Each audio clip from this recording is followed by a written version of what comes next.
Est-ce qu'il peut y avoir deux dates pour un seul événement? S'il s'agit d'un seul, ça dépend d'où on regarde la chose même. Oui, cette histoire de 15 ou 20 juillet, c'est les historiens futurs qui vont démêler, mais ils n'auront pas de documents sonores si nous ne les aidons pas. Nous n'associons rien pour l'instant. Mais mon sujet d'aujourd'hui, c'est pas ça. Je voudrais glisser dans mes pensées pour atteindre un noyau pneumatique et laisser mon attention glissante, flottante comme sur une mer. Pourquoi pas dans une bocale, dans l'eau ionisée, et me regarder face à ce cerveau qui flotte et depuis des semaines conservé et qui continue à vivre une vie autre, silencieuse et opaque dans la transparence de l'eau, comme un œuf du monde qui prépare l'avenir. Cette forme ovale, d'où cette idée de l'ellipse, double noyau de tout ce qui bouge en pensée et en être. Vous savez, il y a des êtres qui existent dès lors qu'on les appelle. Quand on dit quelque chose, la plupart du cas, c'est déjà fait. Par le fait de dire quelque chose, il y a des choses qui se font. Et il y a des choses qui se attendent. Alors le noyau est noyé dans mes pensées. Je cherche une idée qui essaie de sortir sa tête de la surface glissante de l'eau. Peut-être comme dans un laboratoire de biologie, dans l'examination d'un œuf, à la formation d'un fœtus. Chercher l'avenir déjà dans ce qui n'existe pas phénoménalement, mais tout est phénoménal et attendre se faire sortir. Alors d'où vient cette idée néoplatonicienne, peut-être de cette chaîne biologique de semences et de l'arbre, les feuilles, les fruits, et qu'elle a allé trop vite pour en schématiser dans une analogie botanique. C'est pas l'arbre en tant que tel qu'il s'agit, on sait bien. Mais s'il s'agit d'une métaphore, il faut y retourner. D'ailleurs, il n'y a pas de métonymie, il n'y a pas de métaphore, mais il n'y a que des métonymies de pensée, c'est-à-dire un noyau dur, pur et dur, virtuel la plupart du temps, qui suit son trajectoire. Et dès qu'il se manifeste, on appelle, pour l'œil qui la saisit, hypostase.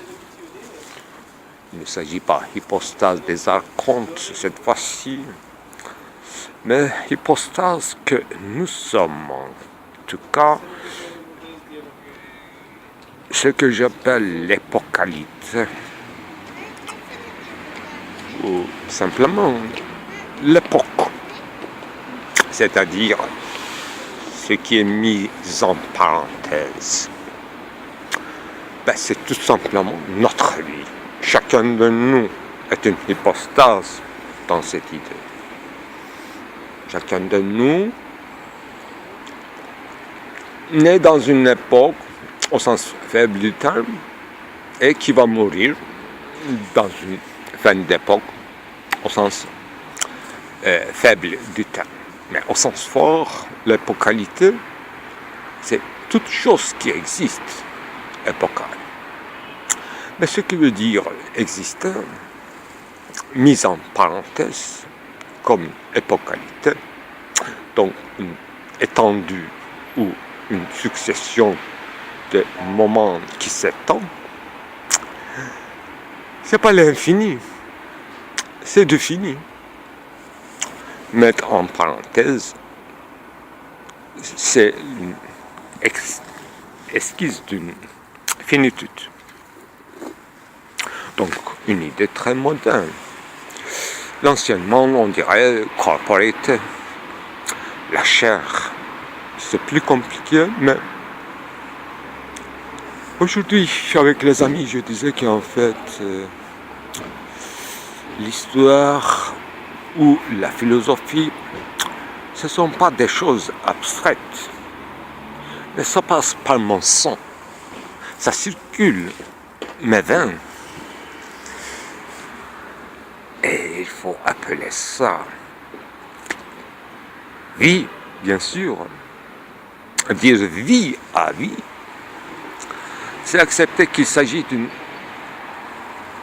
circulation de sang et palpitation de chair, et être affecté toujours d'avance, sans attendre une donnée empirique. Être déjà et toujours d'avance dans un état, c'est-à-dire une bestime,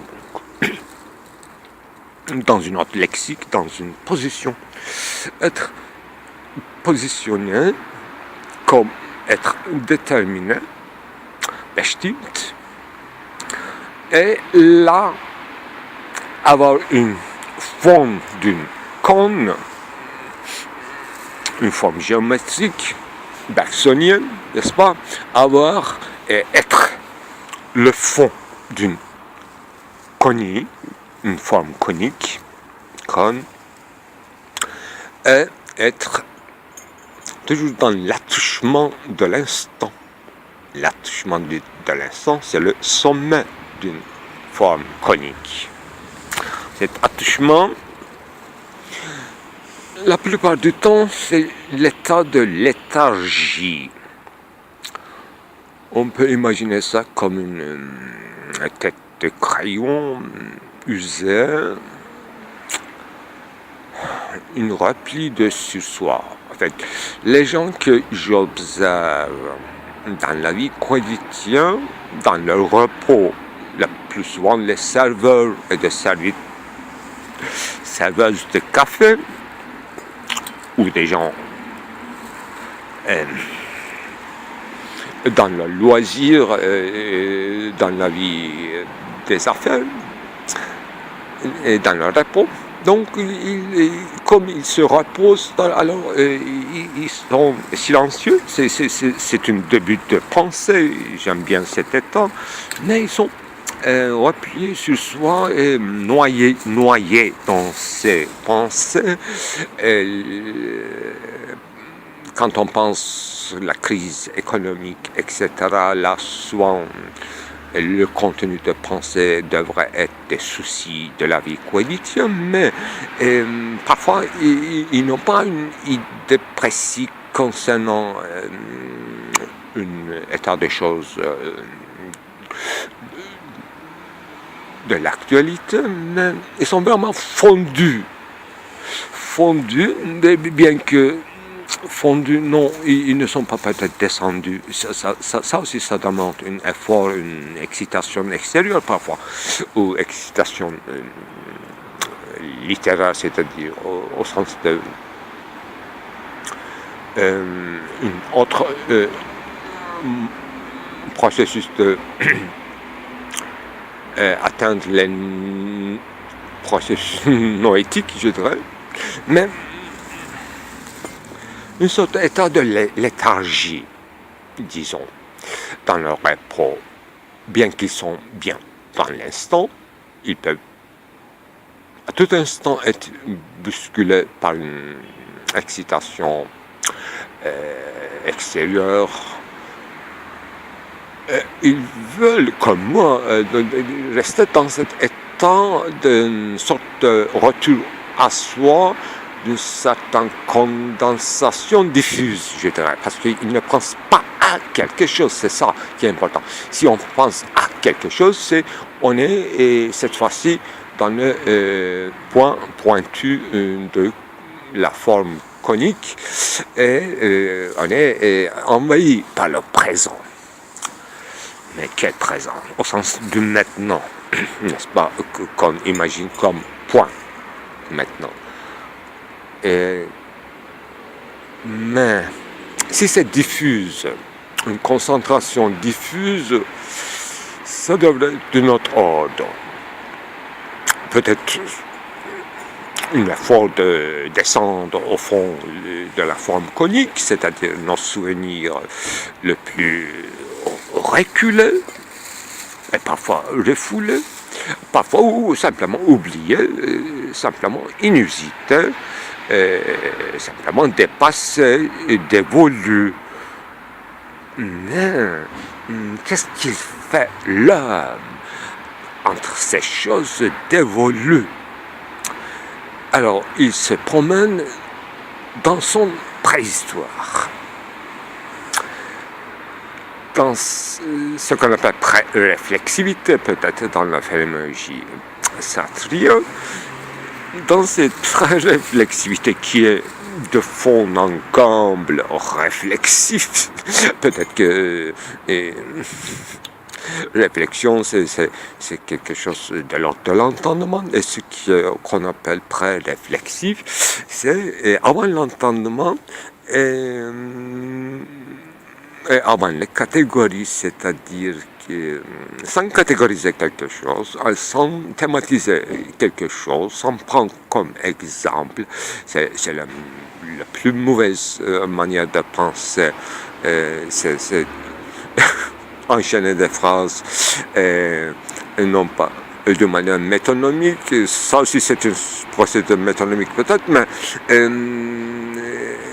pour expliciter un exemple, un cas, et prendre un autre cas qui n'est pas actuel et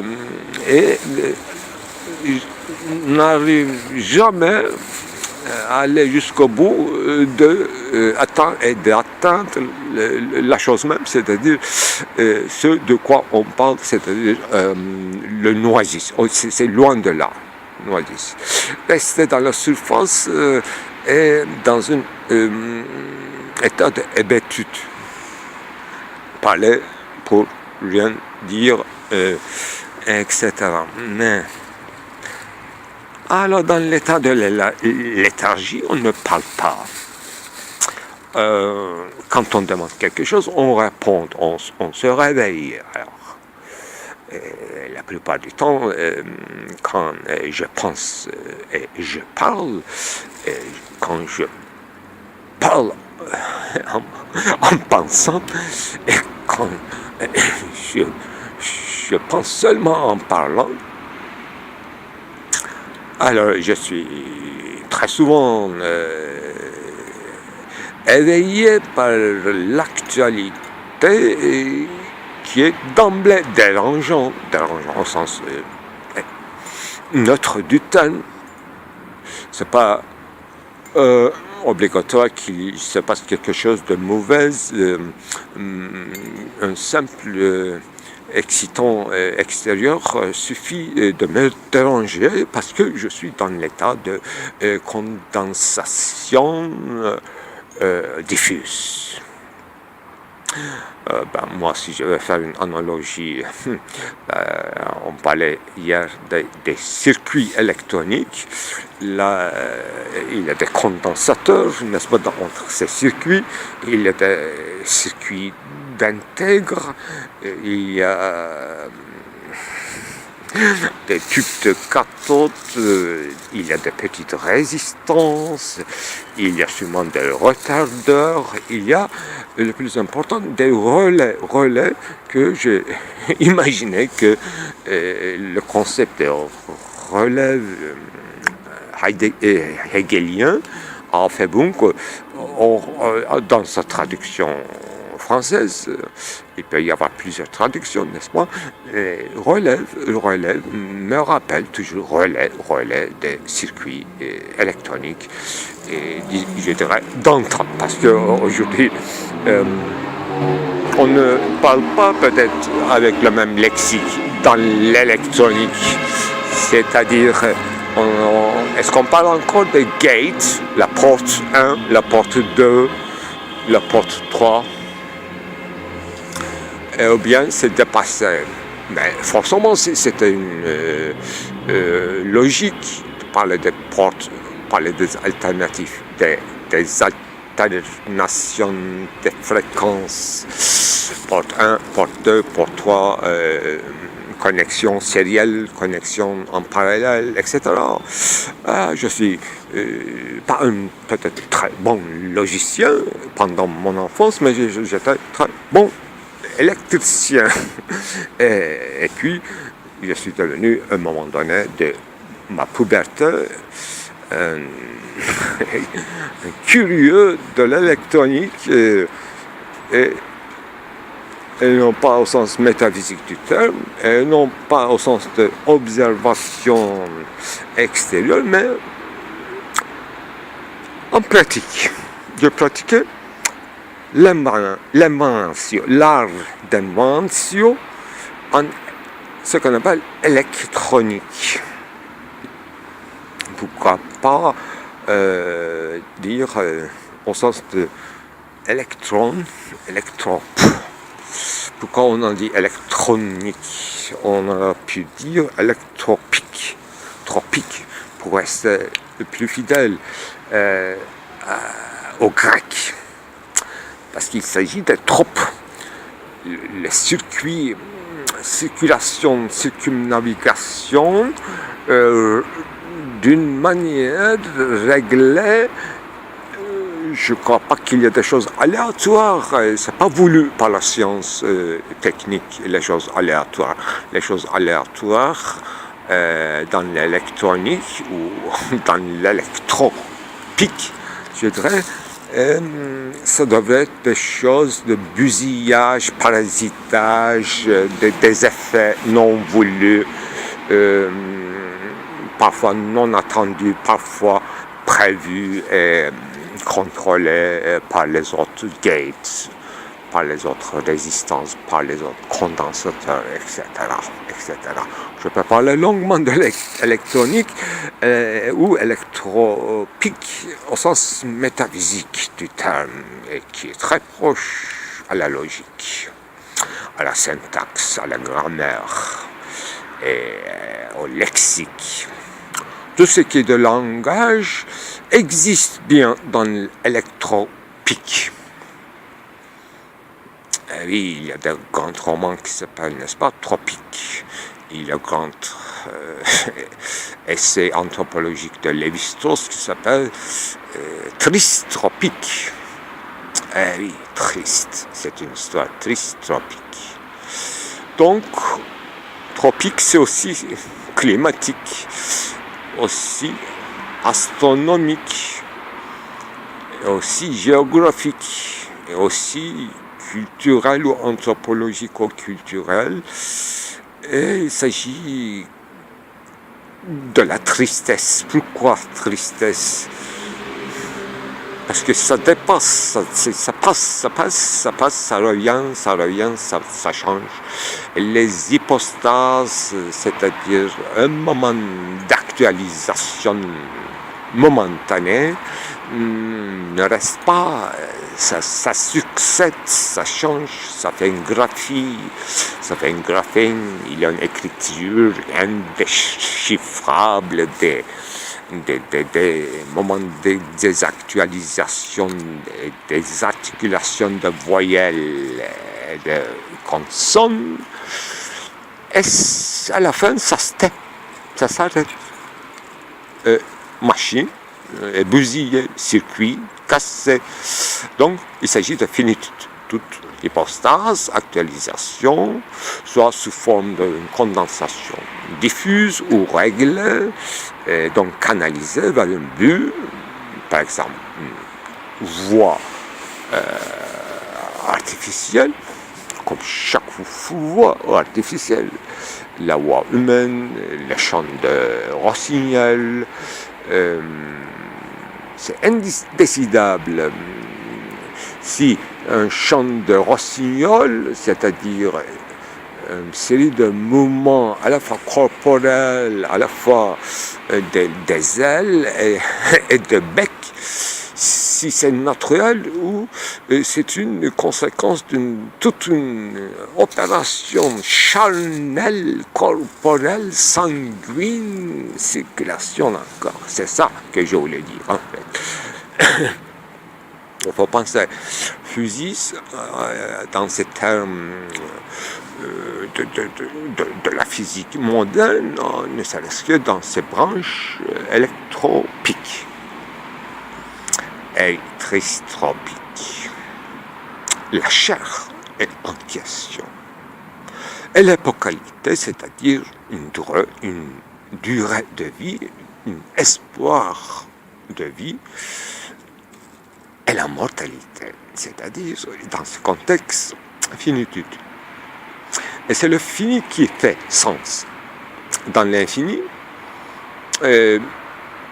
c'est là où il n'y a pas de parthèse extra parthèse, mais il y a de l'immuable. Il ne peut pas y avoir du sens au sens humain, au sens communicatif, ornithologue non plus. Rien de connaissable de l'ordre de la vie sous-lunaire. Je ne dis pas qu'il n'y a pas d'immuable et tout bouge. Si ça bouge et ça bouge sans arrêt, ça devient immuable aussi. C'est-à-dire une loi draconienne. La loi toute courte. La loi physique. Si on les connaît véritablement, c'est-à-dire leur fondement ontologique, c'est-à-dire est-ce qu'on a tiré des conséquences suffisantes.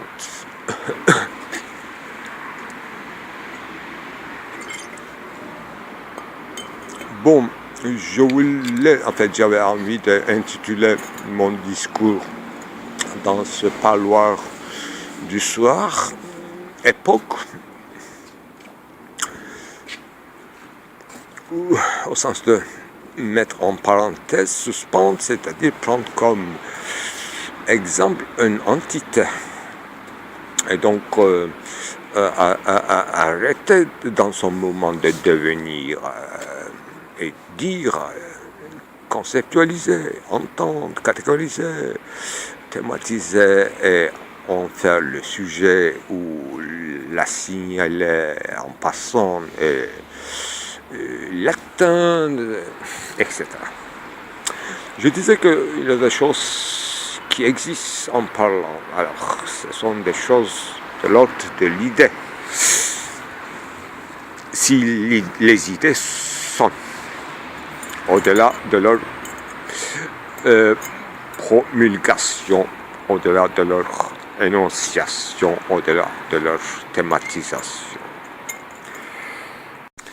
Alors, comme premier chapitre, ce que je dis en parlant à la fois de cette circulation circuit électronique ou électropique et de actualisation comme hypostase, finitude, etc.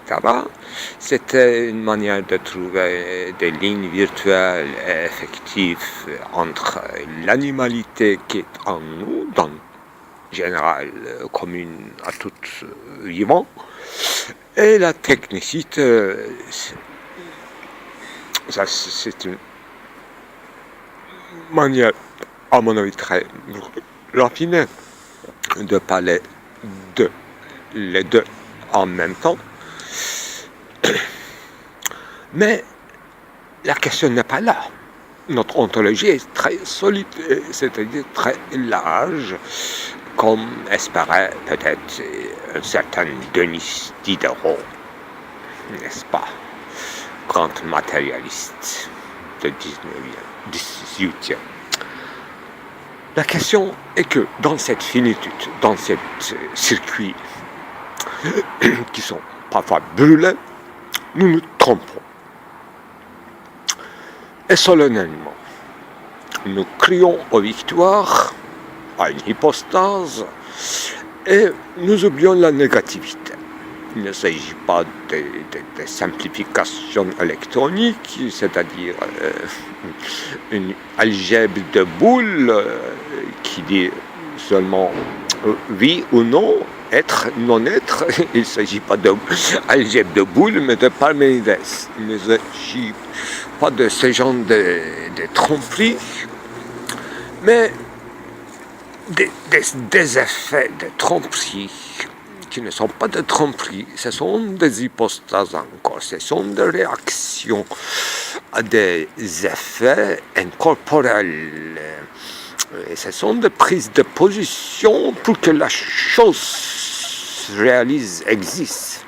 Donc, il ne s'agit pas seulement des idées, il ne s'agit pas seulement des paroles. Les paroles sont bien sûr initiales et importantes, mais prises de parole et s'effectuer en parole, faire une speech act, c'est-à-dire une œuvre même momentanée, c'est une prise de position. Là, aussi, finitude. Si la parole est interminée, il ne s'agit pas d'une infinie. Alors, ce sont des jaillissements de sens, effervescence, des schématismes, généralisations, parfois solennelles, ça fait l'œuvre ergon, parfois golem, parfois une vie simple, une biographie.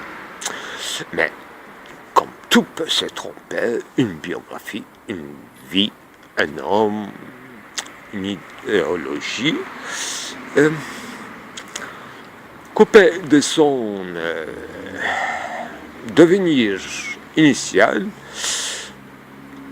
tout se trompe, tout peut se tromper, mais ce n'est pas par exprès, pour une raison ontologique,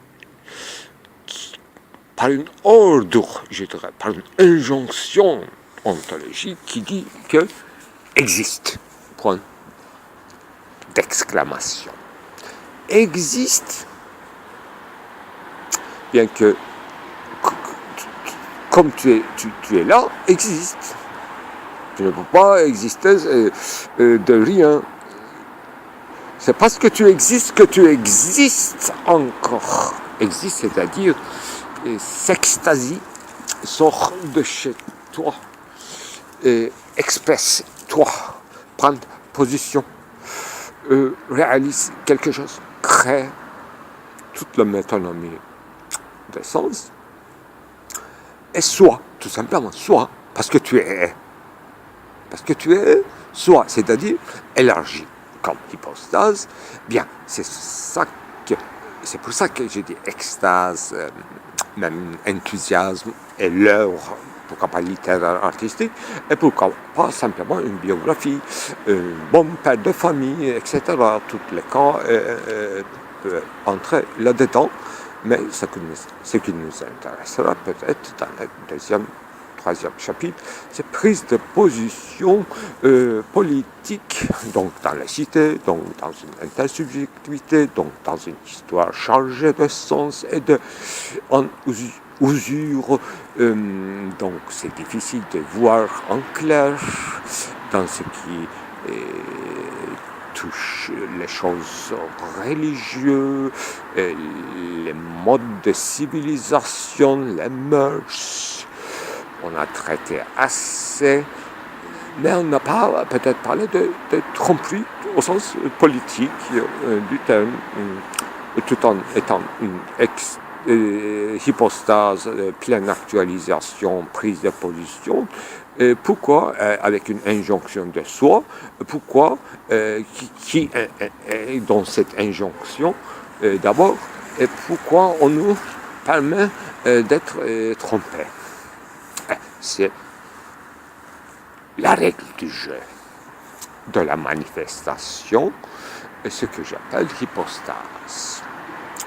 D'où vient l'épocalité, d'où vient cette finitude, tout simplement, de mise en parenthèse. Être mise en parenthèse, ces finitudes, c'est déjà, d'une certaine façon, déjà fait, déjà fini, déjà trompé, et déjà existé bel et bien pleinement.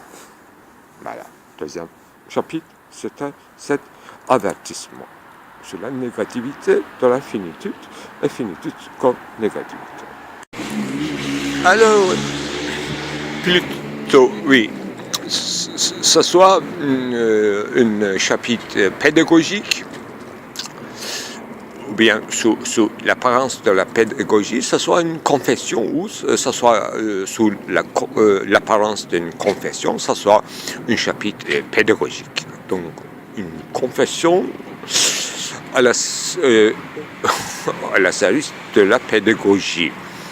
Donc, il s'agit d'un exemple servi à la pédagogie d'une autre chose. Alors, je me suis trompé dans ma vie, donc je l'ai fait délibérément, voulant, en croyant, sans hypocrisie, au sens de donner une chance, voir comment les choses vont se retourner, comment ça va s'ouvrir, la manifestation, ou bien une certaine rétention, une sorte de rétrospectif, une pas en arrière, etc. Et j'ai voté pour AKP, c'est-à-dire pour la partie d'Erdogan. Pour la municipalité, je ne crois pas, mais pour les... voilà, pour les nationales, disons, élections, j'ai voté pour une prise de position pour la justice, au sens de s'il y a des opprimés ou bien les gens qui se sont synchronisés, si les gens qui ont des croyances sincères et qui n'arrivent pas à être acceptés par le monde moderne, par la bureaucratie, par une vie que nous réjouissons des fruits, alors il y a une injustice. J'ai voté pour ceux qui a demandé la justice. Mais c'était le temps où il y avait une pression, non pas une pression physique, mais il y avait une sorte de désinformation et de scènes théâtrales contre les musulmans, tout simplement. J'ai voté pour une partie parce qu'on vote pour une partie, mais il s'agit, c'est de la fidèle, c'est-à-dire croyance Alors j'ai donné une chance à des gens qui essaient d'apprendre leur tradition religieuse et j'ai voté aussi pour une éducation qui ne soit pas aliénée, c'est-à-dire qui ne nie pas son passé, et qui ne dédaigne pas, qui ne diminue pas, qui n'a pas une haine de soi. J'ai donné une chance à l'identité. Simplement, voter, c'est ça. C'est comme parier. Alors, cette partie est très développée au sens de fortifier ses ressources. Donc, on a vu passer en revue toutes les choses qu'on ne disait pas à l'époque, tout interdit concernant les choses religieuses était élevé. Donc c'était ça mon idée de laïcité, de sécularisation, c'est-à-dire que c'est pas que les religions disparaissent, c'est qu'ils restent tout en étant actifs, qu'ils laissent aussi, pour la raison historique, qu'il laisse tranquille aussi un processus de sécularisation, une chance donnée à la pensée séculaire, que les raisons sont, les religions sont sûrement mises en état secondaire parce qu'elles dominaient trop. Donc c'était il y a 100 ans, quand il s'agit de la Turquie, quand il s'agit de l'Allemagne, Luther, Réforme, Emmanuel Kant, les Lumières, et la Révolution française, ça, il y a 200 ans quand même, on combattait. Oui, avec tout artifice nécessaire d'un combat intellectuel et effectif. Bon, on s'est trompé, donc c'était ce qu'on appelait une sorte de coup d'État, entre guillemets, postmoderne, parce qu'on avait prononcé ce mot à l'époque de 28 février. Il y a déjà pas mal d'années, je crois il y a 13 ans. Et donc nous, les libéraux en idée, non pas au sens étroit du terme, au sens économique, nous les libéraux, même libertins, parfois en fait, ils ont soutenu pour qu'il y ait un changement de cadence dans ce pays qui était pétrifié par une certaine idée de laïcité tout court, comme une idée tout court. Une idée courte, c'est pas une idée. Donc on a donné une chance à l'idée, à l'idéation, pour voir, pour observer, pour contempler et pour prendre une position.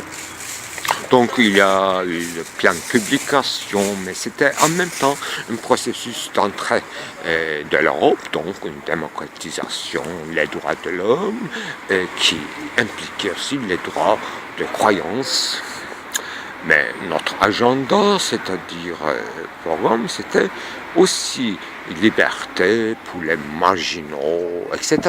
Nous voulions dans tous les sens une libéralisation, levée des interdits. Mais nous nous sommes trompés, c'est-à-dire nous sommes trahis en tant que citoyens qui votent à un parti, parce qu'on vote pour un parti, on ne peut pas voter pour quelqu'un, et cette partie, pour la raison à analyser géopolitique, changement même de la structure de l'Europe, nihilisme et autodestruction, suicide de l'Europe par Manuel Valls, etc. Comme l'Europe, projet de l'Europe est échoué, on a senti quand même qu'on ne voulait pas clairement, distinctement de la Turquie, bien que tout affairement bureaucratique entre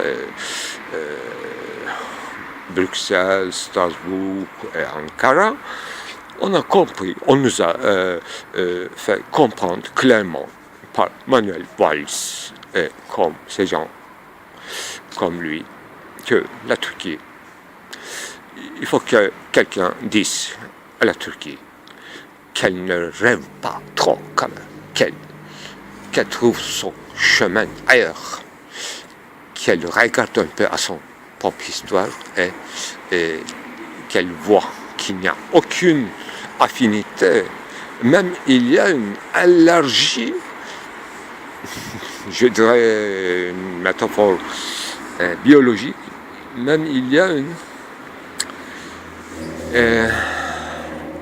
rejet des gènes, rejet des sons. Il y a toutes sortes de métaphores mises en marche pour dire que la Turquie n'a aucune place. Et on nous a prévu une place peut-être dans la marge de l'Europe parce que géographiquement quand même c'est trop proche. Algérie, Tunisie, Turquie, Libye, et pourquoi pas Irak aussi qu'il faudrait c'est. Donc on a inventé Printemps d'Arabe et donc on a retiré toutes les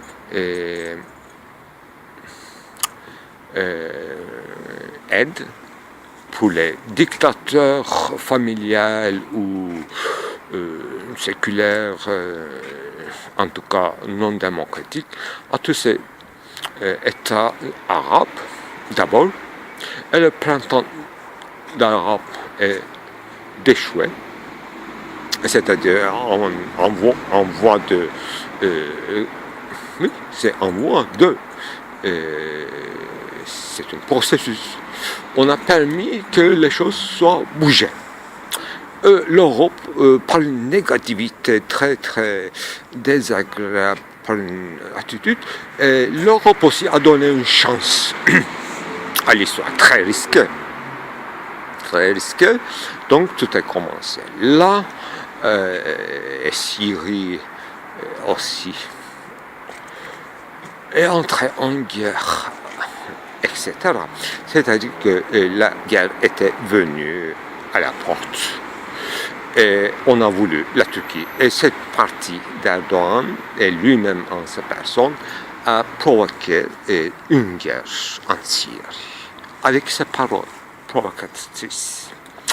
Donc, on a changé avec toutes les gènes de la Moyen-Orient, en jouant un certain